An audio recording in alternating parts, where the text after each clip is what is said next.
My name is Dushanko, Dobek, and I'm an installation artist.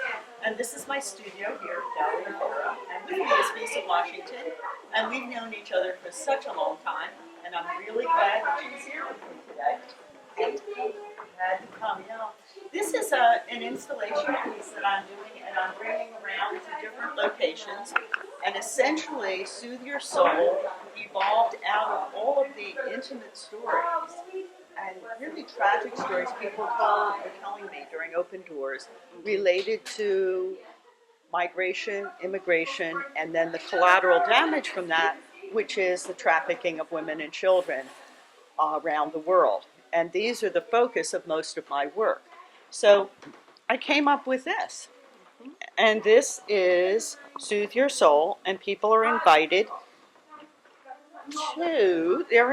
to release their fears, anxieties, secrets. And I give them these pieces of paper, and they're writing them down, putting them in here, and then I take them to Matt Gosser's space on Central Avenue, which is a concrete building, artifacts. And I have a big altar piece there. And since it's a concrete building, no drapes, no curtains, no cats, dogs, or gerbils, I can periodically incinerate them. And so people, all these things that were looming so large for people, are reduced to just a fingertip of ashes.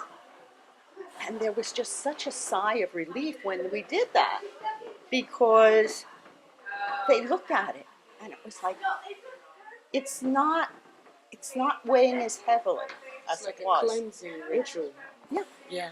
It's a cleansing ritual. So if you turn around, you see that people have real fears. And these are just snippets of things that people keep saying over and over again. Men, women, and they're all anonymous. And then they go, So here. the people write this on No, there I themselves? write this based on what they put on the papers, and then all the papers get burned. And it's all anonymous. So when people fold it and put it in this little casket, it's it's very symbolic.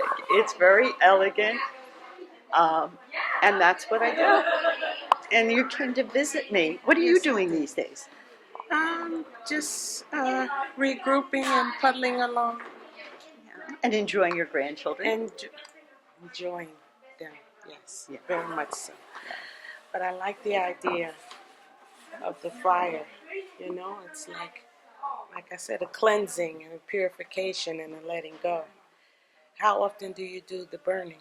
We've done one, and we're waiting to schedule the next one because the building is so cold that, I mean, it's really, really uncomfortable. So probably in around the end of April is my guess. And I can let you know when that happens. We tell people about it.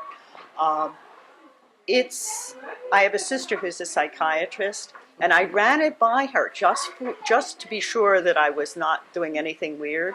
Yeah. And she went and she said, she said, people really need this. The fact that people voluntarily told you all these stories and then 2 days later you came up with this, she said, you just can't give advice, but you can give solace. Exactly. And you can give people a way to symbolically release. Things that are burdens. Right. It's wonderful. There we go. Lisa, can you just give a comment of how this relates, or how do you feel about this and indigenous belief systems like Udam or Dobek? Well, I think it's sort of like a prayer, Yes. you know, that you, like your sister said, even though you're not giving advice, you're presenting a vehicle through which people can let go, can give it to the universe. And the fire itself is so symbolic of cleansing and healing and new beginnings, you know. You're burning these old anxieties into ash, and it's like it becomes new. I think also my sister mentioned, she said, just the very act of writing it down and handing it to someone else, that is very restorative. Yes. And you can't get rid of all the memories, but you have a new memory that supplants it of having done that. And then if you were at the burning, you have that other one that when the ashes cool, you can put your fingertip in there and just look at it and say, that's gone. It's gone. It's like Wonderful so thing.